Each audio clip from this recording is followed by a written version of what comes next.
I didn't simplify my home because it was trendy. No, I did it because I was tired. I was tired of the visual noise. I was tired of managing stuff. And I was tired of being overwhelmed in my own space. What I learned from this is that peace does not come from organizing more. It comes from owning less. Stay tuned.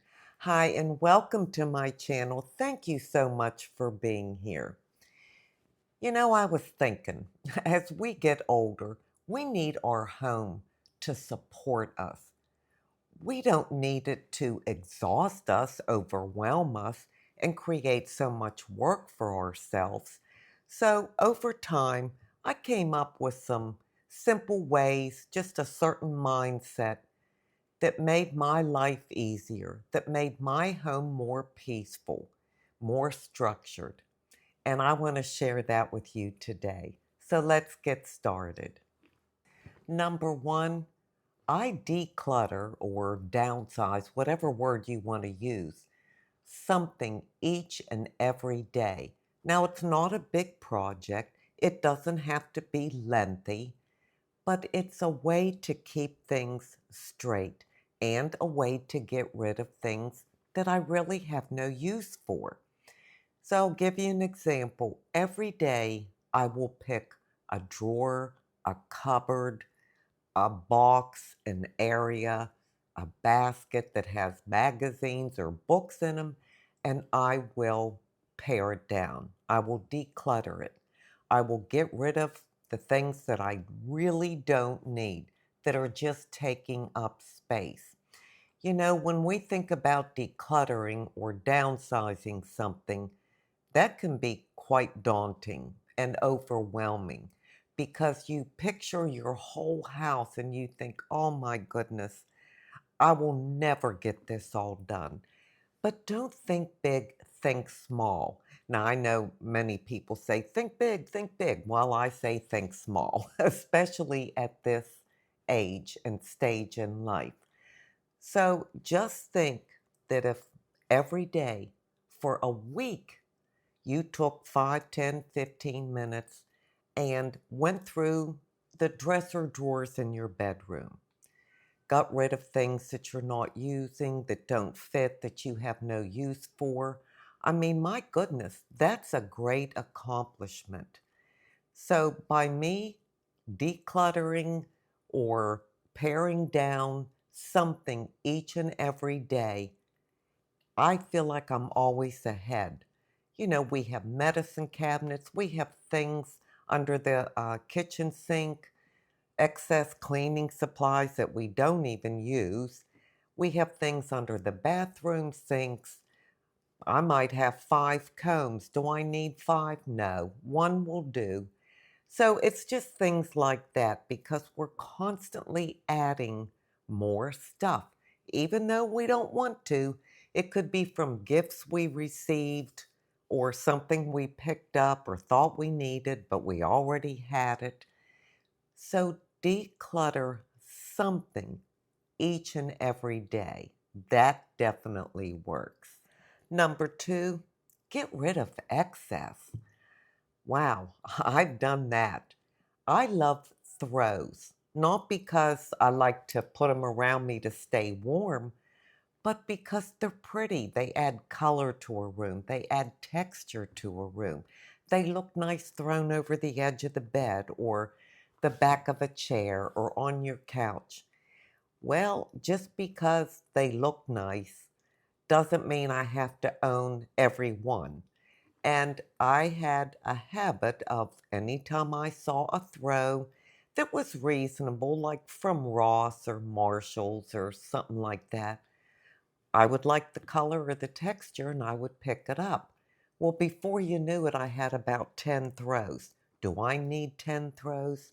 Absolutely not.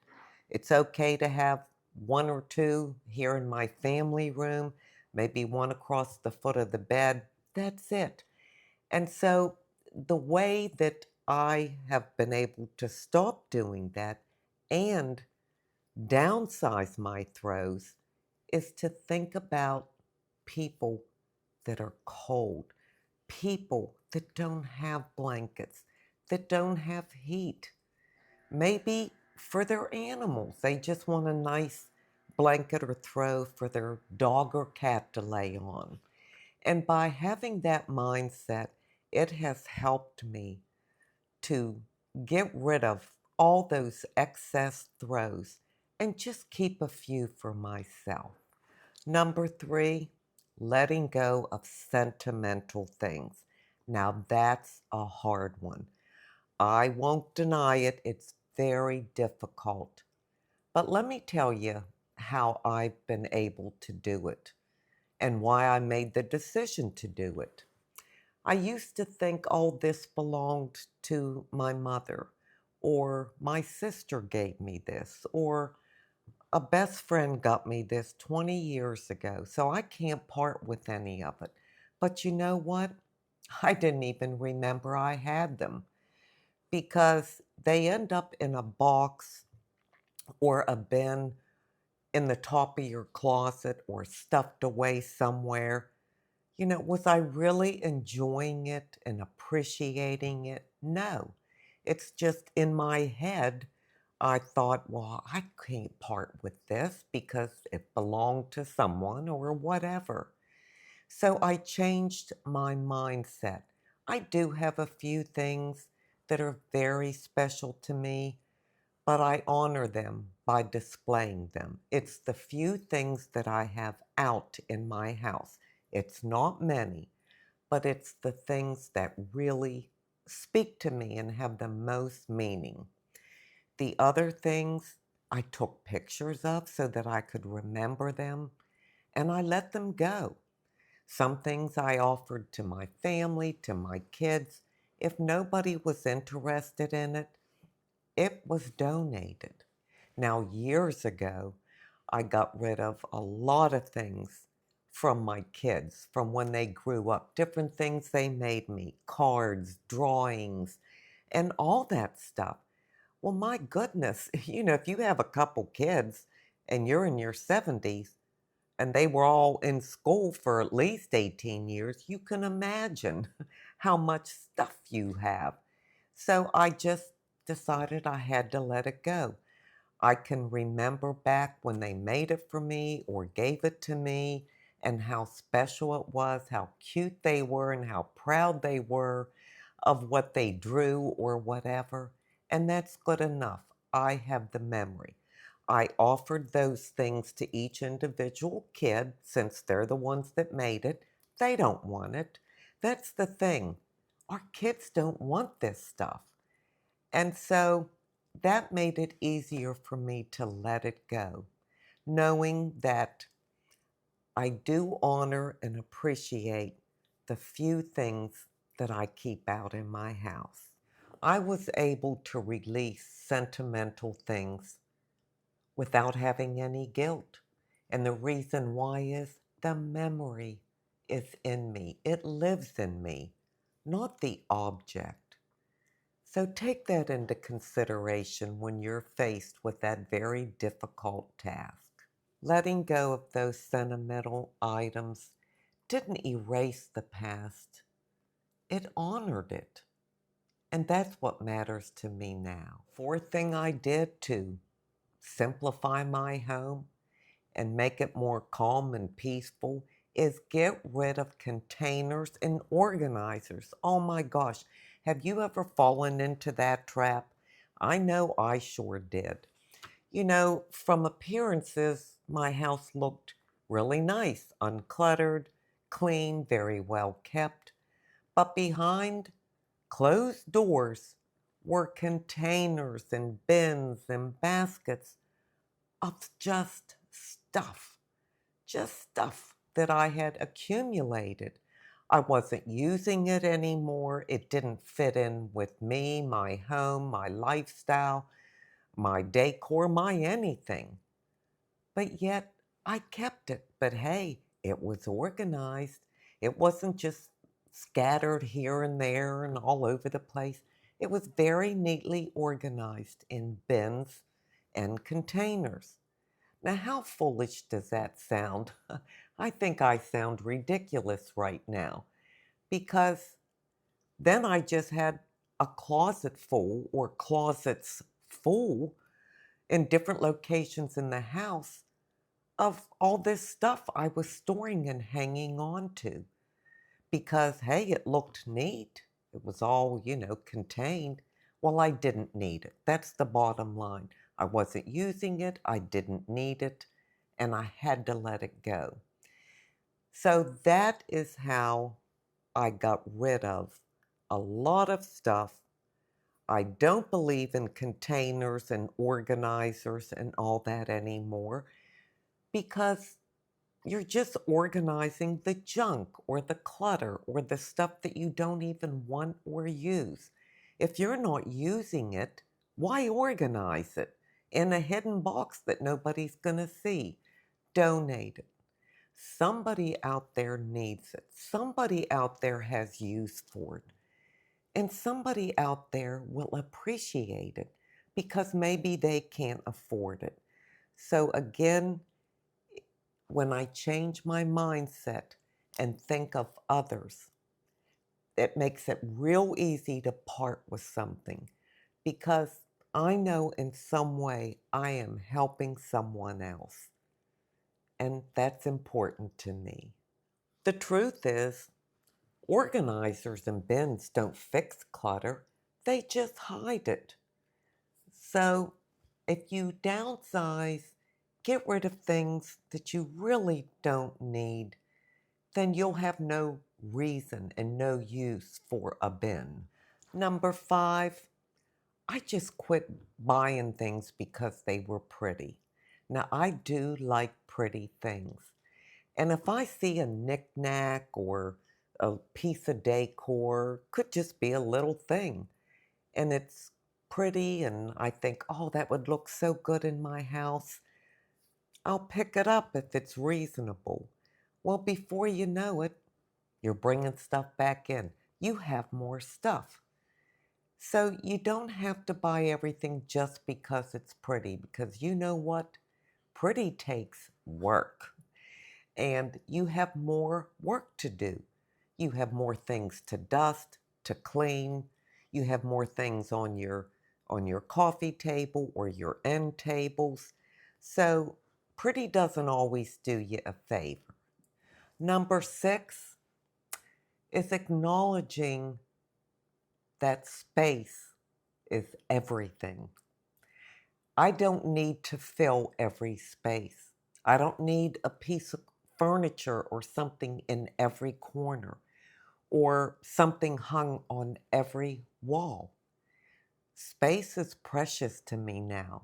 It just gives a clean look, a more wide open appearance. And I like that because, again, the older I get, the more things just seem to crowd me or feel like clutter. And I notice it all the time now. I mean, there are some things that I have in my house that I really enjoy, and they might have been there for a year or 5 years. Now all of a sudden, it closes me in. It just feels too crammed to me. It's just too much. So value what space does for you. That will really help. Number 7 is realizing that I have enough. I mean, when is enough enough? When is too much too much?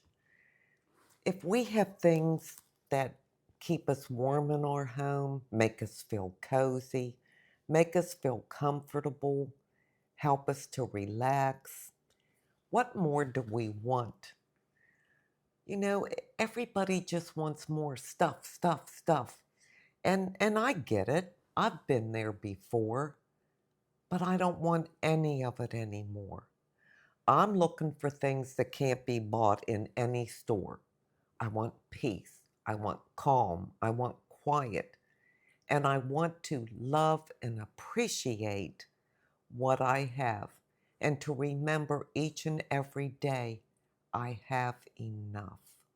I want to throw in another bonus. even though I made a whole video about it.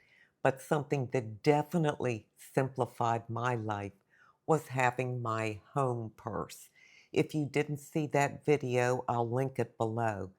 But it's just about having a bag in your home. It can be, a tote, a bag you already have, anything to keep your essentials in that you use on a regular basis. Your fingernail clippers, your nail file, your eyeglass cleaner, whatever it may be. If you're interested, like I said, you can watch that video. But that house purse has really simplified my life. Simplifying my home ended up simplifying my life. And that's a good thing.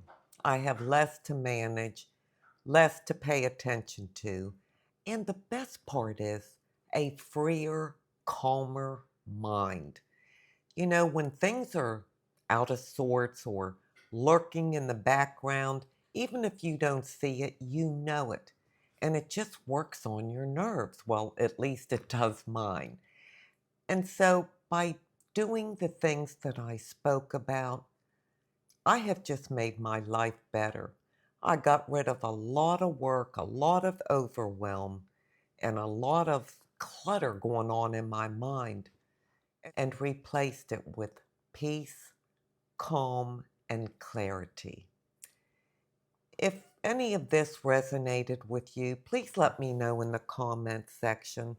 Let me know where you are and your stage of life. Are you able to let go of things? Do you feel like you're ready for it? If you're not, don't be hard on yourself. Don't push yourself. Take your time and really just use common sense. Really think about it, and it will make every decision you have to make so much easier. Well, now let's move on to an inside beauty tip. My inside beauty tip comes from Luke 12:15. Then he said to them, "Watch out. Be on your guard against all kinds of greed. Life does not consist in an abundance of possessions." This verse has really helped me to clarify what really matters in life, in my life. It's not possessions. They're not going to matter in the end. And as we age, we're getting closer to the end. So I want to keep my focus on eternal things, on spiritual things, on the things that matter, like love and service and kindness and helping others. When I really think about it, the temporary earthly things like money, possessions, talent, or whatever it may be, they just don't matter. They don't matter to me anymore. I know what matters to me, and you know what matters to you. Don't beat yourself up if you're just not there yet. But just keep that in the back of your mind that if the day for you hasn't come yet, the day will come when what you want to store up, what you want to keep and and hold on to are the treasures that you're storing up in heaven. I thank you so much for being here today. I truly do appreciate it. And until we meet again, this is the old girl signing out. See ya.